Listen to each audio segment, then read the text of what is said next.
The iron shackles, cut deep into wrists that could crush a man's skull.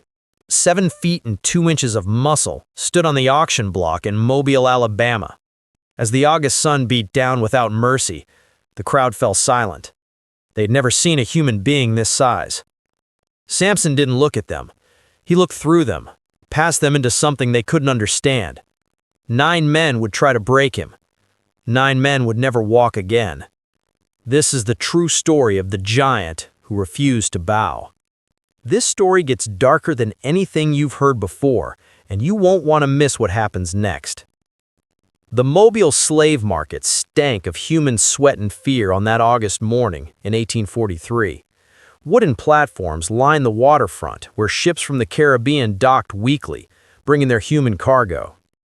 Auctioneer Marcus Thornhill had sold thousands of enslaved people in his 20-year career, but when the cargo door opened on the merchant vessel Deliverance, even he stepped backward. Samson emerged bent nearly double through the doorway. When he straightened to his full height, women in the crowd gasped. Men reached instinctively for weapons they weren't carrying. His skin was darker than the Mississippi mud, stretched tight over muscles that belonged on a draft horse, not a man. Scars crisscrossed his back, in patterns that told stories of previous owners who had tried and failed to break his spirit. The chains binding his wrists were naval-grade iron, thick as a grown man's thumb. His ankles bore matching restraints, connected by a 2-foot length of chain that forced him to shuffle rather than walk. Despite the restrictions, despite the humiliation of standing half-naked before hundreds of gawking strangers, Samson's eyes burned with something that made seasoned slave traders nervous. Thornhill cleared his throat and began his pitch, but his usual confidence wavered. The giant on his platform wasn't broken. That was a problem. Bidding started at $500, twice the going rate for a prime field hand. Plantation owners from across southern Alabama had traveled to Mobile specifically for this auction. Word had spread about the giant captured in Haiti after killing 3 French colonial soldiers with his bare hands. 600? Called a voice from the back. Thomas Whitmore, owner of Whitmore Plantation, pushed through the crowd. He needed strong backs for the expansion of his cotton fields. 700, countered another buyer. The price climbed steadily. 800, 900, $1,000. The crowd murmured. That was enough to buy 3 healthy field hands and still have change for a house servant. Thornhill smiled as the bids continued. He had paid the ship captain $200 for the giant, and now he would make 5 times that profit. But as he looked at Samson standing motionless on the block, a cold finger of doubt traced his spine. The enslaved man's eyes had fixed on Thomas Whitmore, and something in that gaze made Thornhill think of a predator sizing up prey. $1,200. Whitmore's voice cut through the murmurs. Final offer. I'll pay cash today. The other bidders fell silent. $1,200 was fortune money. Thornhill brought down his gavel with a crack that echoed off the waterfront buildings. Sold to Thomas Whitmore of Whitmore Plantation. As workers moved to transfer the chains to Whitmore's custody, Samson finally moved. He turned his head slowly to face his new owner. In the heavy silence that followed, a single word emerged from the giant's throat, deep as distant thunder. Remember. Thomas Whitmore's cotton plantation sprawled across 800 acres of Alabama soil, worked by 147 enslaved people. The overseer position had changed hands twice in the past year. Both previous holders had quit after receiving death threats from enslaved workers who refused to be broken. Whitmore needed someone ruthless. He needed someone who understood that fear was the only currency that mattered. He needed James Rutled, a man whose reputation for cruelty had spread across 3 states. What Whitmore didn't know was that Rutled had already heard about the giant. What neither of them understood was that Samson's chains held something far more dangerous than muscle. They held mathematics, memory, and a patience that could outlast stone. The sun began its descent as the wagon carrying Samson rolled north toward Whitmore Plantation, where the first spine would break in exactly 17 days. The wheel cuts deep ruts in the red Alabama clay as Samson arrived at his new prison. Whitmore Plantation stretched endlessly in all directions, rows of cotton plants turning brown in the late summer heat, wooden slave quarters arranged in neat lines behind the main house, and everywhere, the smell of wood smoke and human exhaustion. James Rutled stood waiting in the yard between the main house and the quarters. He was a compact man, 5'8" of coiled violence, with arms thick from years of wielding a bullwhip. A jagged scar ran from his left eye to his jaw, a reminder from a knife fight in New Orleans that he had won by biting through his opponent's throat. He dressed entirely in black, despite the heat, and the whip coil at his belt had a name: Mercy. He called it that. Ironically, when Samson climbed down from the wagon, Rutledge didn't flinch at his height. He had broken bigger spirits than this, even if they came in smaller packages. 50 yards away, enslaved workers pretended to busy themselves with evening chores while watching the confrontation. They had seen this scene play out before. New arrivals being introduced to plantation justice. It always ended the same way. "My name is James Rutled," the overseer said, circling Samson slowly. "I run this plantation. Mr. Whitmore owns the land and the people, but I own your waking hours, your sweat, and your blood if I make me take it. You will address me as Sir.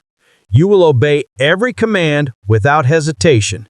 You will meet your cotton quota or face consequences. Do you understand?" Samson said nothing. His eyes tracked Rutledge's movement with the same intensity a barn cat watches a circling hawk. Rutledge stopped circling. He uncoiled Mercy from his belt. The leather made a sound like a snake sliding through dry grass. "I ask you a question, boy. When I ask questions, you answer. Now, do you understand?" The silence stretched between them like a tightening rope.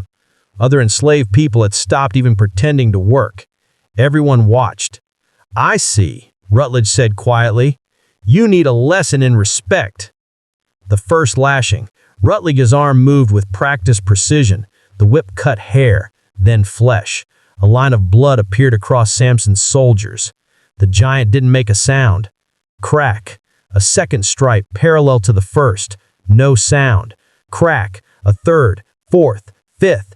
Each strike perfectly placed to maximize pain. Rutledge had given thousands of lashings in his career. He knew exactly how to make a man scream. But Samson stood silent, his eyes never leaving Rutledge's face. By the 10th strike, Rutledge's breathing had grown heavy, not from exertion, but from something else. Uncertainty. He had broken men with 3 lashings. He had reduced grown field hands to weeping children with 5. This giant absorbed 10 like summer rain. Rutledge raised the whip for an 11th strike. That's when Samson spoke for the second time since arriving in Alabama.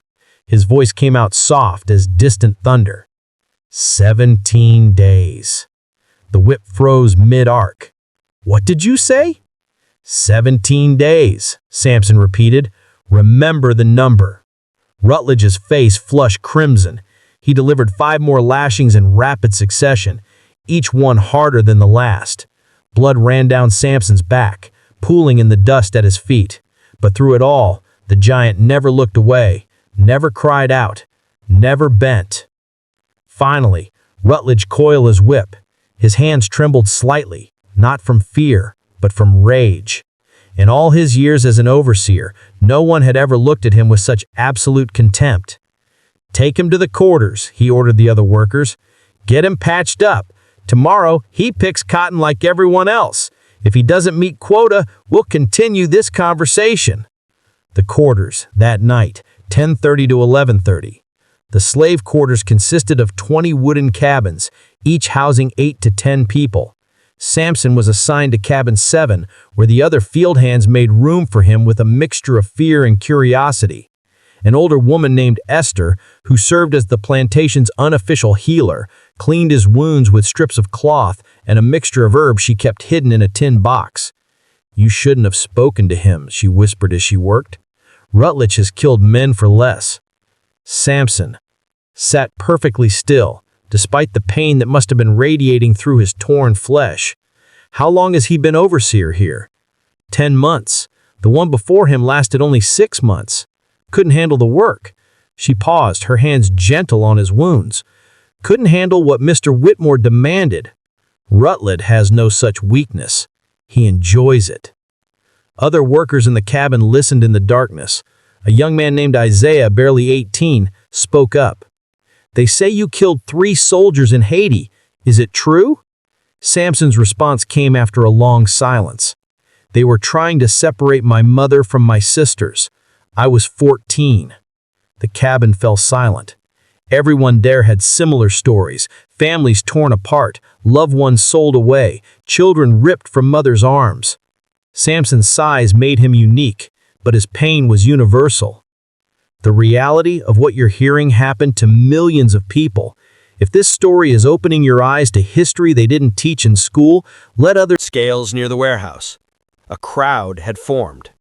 Word had spread that the new giant might actually meet Rutledge's impossible quota. Rutledge stood beside the scales, his ledger open. One by one, workers brought their sacks to be weighed. Most hid their quotas. A few fell short and received check marks in the ledger, promises of punishment to come. When Samson's turn arrived, the overseer's smile was predatory. "Let's see if you're as smart as you think you are." 2 workers helped lift Samson's sack onto the scale.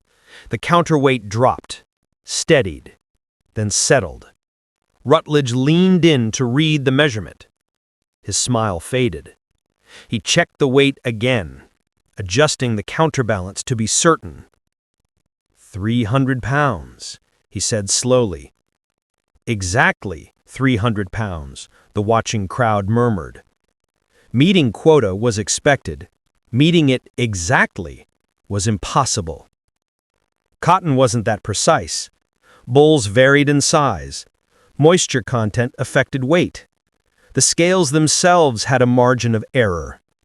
Yet somehow, this giant had calculated down to the ounce. Samson met Rutledge's stare without expression. "Tomorrow I'll do 350. The overseer's hand went to his whip, then stopped. Around them, workers watched in silence. For the first time in his 10 months at Whitmore Plantation, James Rutledge felt something he hadn't experienced in years. Uncertainty. This giant wasn't like the others. This giant was thinking several moves ahead. The mathematics of oppression met something unexpected. Mathematical genius. This is just the beginning of how Samson turned the system's own tools against it. "Stay with us."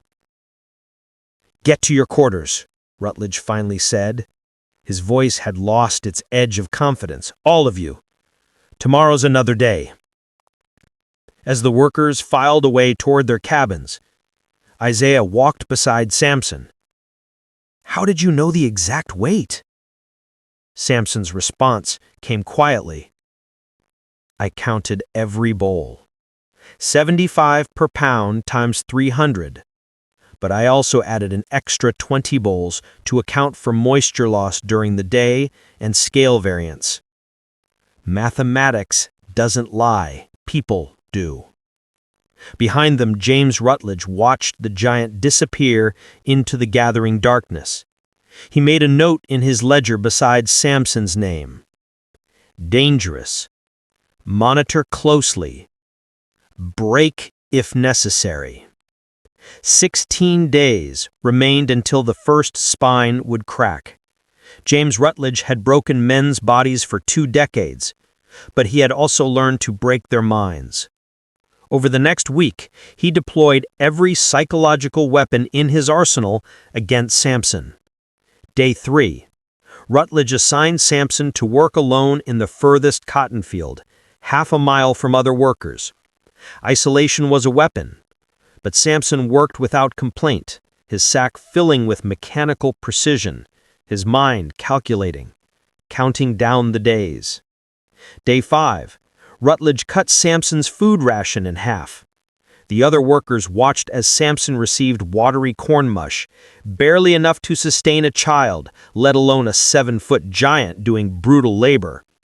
But Samson ate slowly and somehow maintained his quota.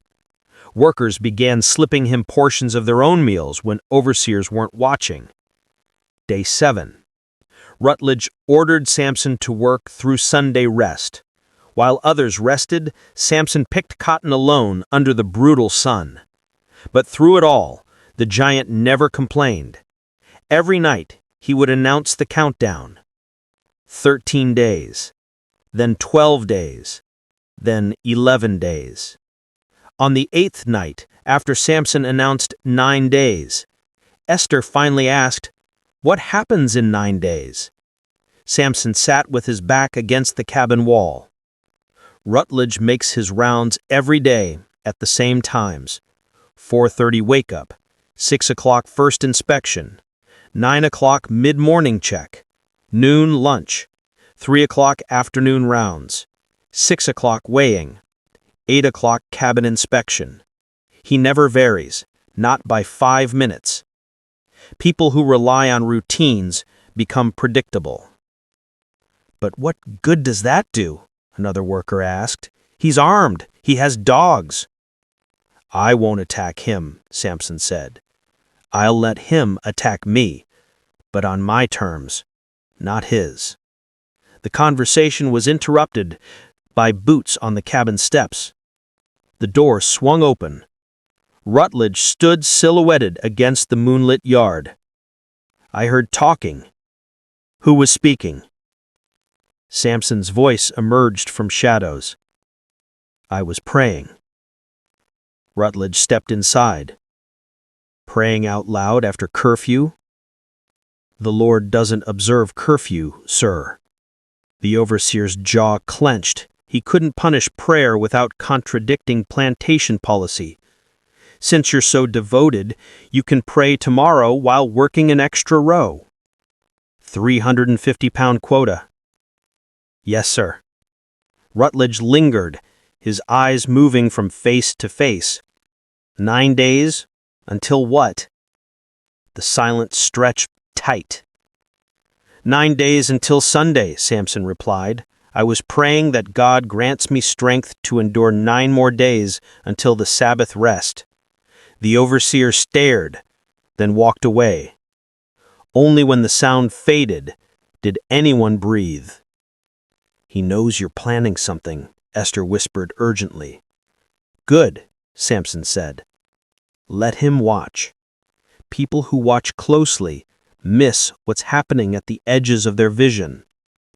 On the 11th day, 6 days before Samson's predicted convergence, Rutledge made his move. At the afternoon weighing, Samson dragged his sack to the scales.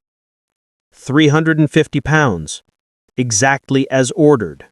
But Rutledge smiled. "According to my ledger, you were supposed to pick 400 pounds today." Samson's face remained expressionless. "You said 350. "Did I?" Rutledge opened his ledger, showing 400 pounds written in fresh ink. "See, 400 pounds. "You're 50 pounds short." Workers had gathered to watch. Everyone knew what was happening. Rutledge was manufacturing a reason to punish Samson publicly. "You changed the number," Samson said quietly. "Are you calling me a liar, boy?" The challenge hung in the air. Either way, Rutledge won. Samson looked at the overseer, then smiled. "No, sir. I must have misheard. My mistake. I'll accept the punishment I've earned." Rutledge's smile faded. He had expected resistance. "Strip your shirt. 50 lashes. Everyone watches." As Samson removed his shirt, revealing scars of previous punishments, he caught Isaiah's eye. His lips moved silently. 5 days. The first lash fell. Samson didn't make a sound. By the 20th, watchers had turned away. By the 30th, Esther wept openly. By the 40th, even overseers looked uncomfortable. By the 50th, Rutledge was breathing hard, his weak lungs struggling. The giant hadn't broken, hadn't screamed, hadn't begged. "Get him cleaned up," Rutledge ordered, his hands trembling. "Tomorrow's quota is 400 pounds. As workers carried Samson toward the quarters, Rutledge stood alone in gathering darkness, feeling something cold in his chest.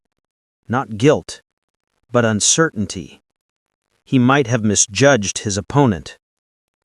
In cabin 7 that night, Esther tended Samson's wounds while he whispered through gritted teeth, "5 days. His pattern is almost complete. Desperate men make mistakes. 5 more days."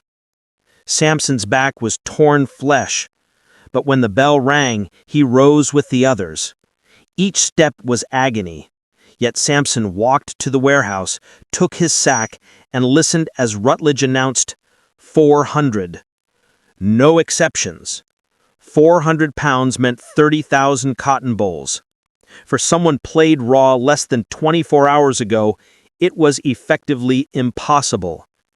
Everyone knew it, but Samson picked up his sack and walked into the fields. Each movement pulled at wounds across his back. Each bend sent lightning through his body. By 6 today, his sack was barely 1/3 full. Rutledge checked the weight, his smile genuine. "Maybe 120 pounds? You need 280 more by sunset. Looks like we'll be having another conversation this evening." Samson said nothing. His entire existence had narrowed to a single focus: hand to plant, pull cotton, drop in sack, move to next. The pain became white noise. Rutledge is the enforcement mechanism of this plantation. Remove him and the system destabilizes. But you can't just attack that, leads to execution. So, you make him remove himself. "I don't understand," Sarah whispered. "Mathematics can predict outcomes with enough variables. I've collected them for 15 days. Tomorrow, we arrange them. The day after, they interact, and the equation solves itself." "What do you need?" Isaiah asked. "Tomorrow morning, Marcus, find a water moccasin near the creek. Don't kill it. Trap it in a sack and hide it in the tool shed near Eastern Fields." "That's a death sentence if I'm caught," Marcus protested. "You won't be. Overseers never inspect the tool shed on Saturdays, their lightest supervision day. You'll have a 3-hour window." Sarah, tomorrow, mentioned to Mrs. Whitmore that workers in Eastern Fields complained about loose fence posts.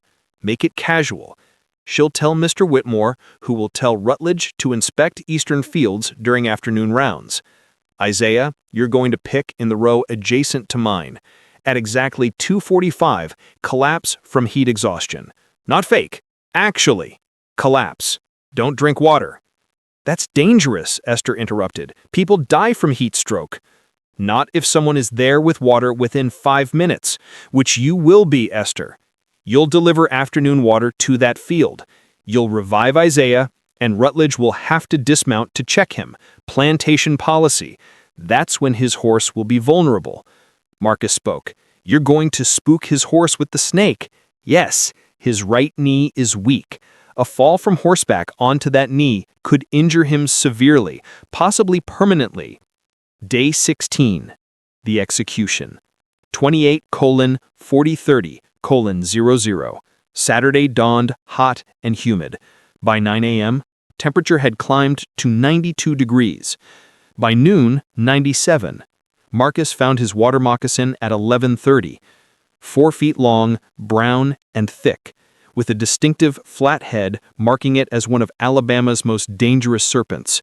He trapped it and carried it to the tool shed. Not a single overseer looked his direction. He hid the sack beneath old cotton sacks and walked away, heart hammering but face calm. Sarah spoke with Mrs. Whitmore at 12:15, mentioning loose fence posts in the exact casual tone Samson had coached. Mrs. Whitmore thanked her and immediately told her husband. Whitmore summoned Rutledge at 12:30 and ordered him to inspect eastern field fences during afternoon rounds. By 2 p.m., all pieces were in position. Samson worked his row, Isaiah worked adjacent, deliberately, not drinking since noon, despite brutal heat. Esther prepared water buckets. Marcus worked close enough to see, but far enough to avoid suspicion. At 2:15, Isaiah began feeling symptoms: dizziness, confusion, fatigue. At 2:30, he collapsed, exactly as planned, because the mathematics of dehydration and heat were as reliable as any physical law. Esther saw him fall. She ran with water, calling for help. Workers converged. Someone fetched the overseer. At 2:45, Rutled arrived on his mare. He dismounted to check Isaiah, annoyance on his face. Another weak worker, too lazy to drink properly. While Rutled examined Isaiah, Samson moved with precision. He walked to the tool shed, ostensibly for more equipment, and retrieved the burlap sack. The moccasin inside was agitated from hours in heat. Samson carried it back, timing his approach to coincide with Rutled remounting. "Mr. Rutled, sir, I found something you should see." The overseer, back in his saddle, turned. "What is it, boy?" "A loose fence post, just like Mr. Whitmore wanted you to inspect. Dangerous. Looks like it might collapse." Rutled urged his horse toward Samson, irritation clear. "Show me." Samson walked toward the fence 20 feet away. Rutled followed. They reached the fence, and Samson pointed to a perfectly secure post. "This one, sir. That post is fine. Are you wasting my time?" "My mistake. Must have been this one." Samson moved along the fence, leading Rutledge's horse further from other workers. When isolated, Samson made his move. In one fluid motion, he opened the sack and flung the water moccasin directly in front of the mare. The snake landed, coiled and ready. Its triangular head rose, detecting the massive, warm creature above. The mare saw the serpent and reacted with pure terror. She reared violently, screaming, her hooves pawing air. Rutled, caught off guard, tried to maintain his seat, but his weak knee couldn't grip, his damaged hand couldn't hold reins with sufficient strength, and his compromised lungs left him gasping instead of bracing. He fell backward, body twisting to protect himself. The impact was catastrophic. Rutledge's right knee struck ground first, bending at an angle nature never intended. The sound of breaking bone was audible even over the mare's panic. The overseer's scream followed, high-pitched, agonized, utterly human. He collapsed into red Alabama dust, clutching his shattered knee. All authorities stripped away in an instant. Workers came running. Samson was already moving toward Rutledge, face a mask of concern. "Mr. Rutledge, sir, are you injured? I tried to warn you about the snake. It must have been hiding near the post." Through gritted teeth, Rutledge managed, You did this! Planned! I found a snake, sir! I was showing you the dangerous post, just like Mr. Whitmore ordered. The snake must have been attracted to shade." Samson's voice carried perfectly. "Someone get the doctor! Mr. Rutledge has been thrown!" Thomas Whitmore arrived within minutes. He found his overseer writhing in dust, right knee bent at an obscene angle, bone fragments visible through torn flesh. The mare had bolted. A 4-foot water moccasin slithered away through cotton plants. "What happened?" Whitmore demanded. Multiple voices. "A snake spooked his horse. Mr. Samson was showing him fence posts. The mare threw him. It was an accident." Whitmore looked at Samson, suspicion flickering. But what could he prove? The giant stood with appropriate concern, hands empty. Story corroborated by half a dozen witnesses. A snake had appeared, common in Alabama cotton fields. A horse had been spooked, happened regularly. An overseer had fallen, tragic but hardly unprecedented. "Get him to the house," Whitmore ordered. "Send for Dr. Harrison. You, back to work. All of you." As workers dispersed, Isaiah caught Samson's eye for a fraction of a second. The giant's expression never changed, but in that brief glance, an entire conversation occurred. The mathematics had been perfect. The pattern had completed, exactly as calculated. The first spine had broken. That night, Dr. Harrison delivered his diagnosis. Rutledge's right knee was shattered beyond repair. The kneecap had fractured into 7 pieces. Even with best medical care available in 1843 Alabama, Rutledge would never walk normally again. His days as overseer were finished. In cabin 7, Samson spoke one word to the darkness. 1. The count had begun. Rutledge spent 3 weeks in the main house, his shattered knee bound in splints. Dr. Harrison visited daily, administering laudanum for pain. The prognosis never improved. Rutledge would walk with a cane for life, in constant pain. Whitmore needed a replacement immediately. 800 acres didn't oversee themselves. Word went out. Whitmore Plantation required an experienced overseer. Top wages, immediate start. Within a week, 3 candidates arrived. Whitmore chose Marcus Webb, a man whose reputation for cruelty exceeded even Rutledge. He was rumored to have killed 2 people with his bare hands and faced no legal consequences. Webb started on a Tuesday morning, exactly 25 days after Rutledge's fall. The plantation's population watched him with careful eyes, measuring, calculating, waiting. Marcus Webb was 6 feet tall, 220 pounds of muscle, with a face carved from granite. He carried 2 weapons, a bullwhip called Discipline, and a loaded pistol he made no effort to conceal. His first action was to gather all 147 workers in the yard. "My name is Marcus Webb," the new overseer announced. "I know some of you think you're clever. I know what happened to Mr. Rutledge, an accident with a snake. Very convenient. Very fortunate timing for certain people." His eyes swept the crowd and stopped on Samson. "You, front and center." Samson walked through the parted crowd until he stood before Webb.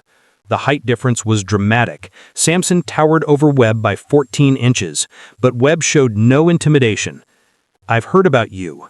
The smart one, the mathematical genius, very impressive." His tone made clear he was not impressed. "Here's what you need to understand. I don't care how smart you are. I care about obedience. When I give an order, you follow instantly. If you hesitate, you bleed. If you refuse, you die. Do we understand each other?" "Yes, sir." "Good. Your daily quota is now 500 pounds. You're a big boy. You should handle big numbers. If you come up short, I'll make Rutledge's punishments look merciful. Now, get back in line." Webb addressed the group again. "New rules start today. Daily quotas increase 10% across the board. Anyone who falls short 3 times in a week loses Sunday rest. Anyone who causes trouble disappears. I don't do public punishment." Rutledge operation. She had access to Whitmore's study, his correspondence, and most importantly, his ear. On a cold November morning, Samson gave Sarah the cloth containing copied ledger entries. He explained exactly what she needed to do and when. The timing had to be perfect. If Webb discovered the leak before Whitmore could act, everyone involved would die. Sarah waited until a Tuesday afternoon, when Whitmore was reviewing account books in his study. Webb was making rounds in eastern fields, miles from the main house. Sarah entered to deliver afternoon tea and deliberately dropped the tray. As she apologized profusely and cleaned the mess, she accidentally left the cloth near Whitmore's desk, partially hidden beneath papers where he would find it within the hour, but not immediately suspect it had been planted. Whitmore discovered the cloth at 4 o'clock. He read the cramped handwriting once, then again, his face growing increasingly dark. He summoned his wife and asked if anyone had entered his study. She confirmed only Sarah. Whitmore called for Sarah and questioned her sharply. The house servant maintained perfect composure. She had found the cloth in laundry and assumed it was Mr. Whitmore's handkerchief, so she returned it to his study. She apologized for not mentioning it directly. The explanation was plausible enough that Whitmore dismissed her. But now he held a document listing 17 murders, including 2 people who had disappeared from his own plantation under circumstances he had found suspicious. If the information was accurate, his overseer was a serial killer who had brought lethal liabilities to Whitmore Plantation. Over the next 3 days, Whitmore conducted his own investigation. He sent letters to owners of Webb's previous plantations inquiring about workers who had been sold. Responses confirmed the cloth's accuracy. Multiple workers had disappeared under Webb's watch, always officially recorded as sold, but never documented arriving at new properties. Whitmore also examined his own ledgers. Thomas and Ruth had been marked as transferred to Mississippi Contractor, with payment recorded from a buyer's name matching no one in Whitmore's business network. The transaction was fabricated. Webb had created false paperwork and pocketed money that didn't exist. But the most damning evidence came when Whitmore followed Webb on one of his nighttime walks. On a Thursday night in late November, the plantation owner watched from distance as his overseer walked into woods beyond cotton fields. Carrying a lantern and his distinctive bone-handled knife, Whitmore followed carefully, staying far enough back to avoid detection. He watched Webb kneel beside disturbed earth, check something in the ground, then cover it again with fresh soil and leaves. After Webb returned to his quarters, Whitmore approached the site with his own lantern. He didn't dig. He didn't need to.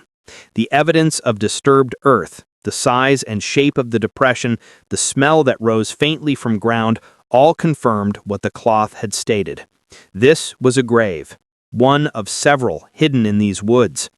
Whitmore returned to his house before dawn, his mind racing through calculations that had nothing to do with cotton and everything to do with protecting his business interests. Webb had to go, but removal had to be handled carefully. If word spread that Whitmore Plantation employed a murderer, property values would plummet. Insurance would be denied. Legal complications could tie up finances for years. But before Whitmore could act, Samson made his next move, because the giant had calculated something the plantation owner hadn't. Webb wouldn't go quietly. Men who murdered 17 people didn't respond to termination with resignation. They responded with violence, and that violence, properly directed, would solve multiple problems simultaneously.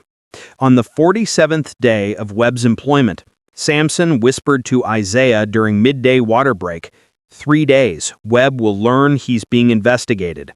When he does, he'll come for me. And when he comes, he'll make a mistake.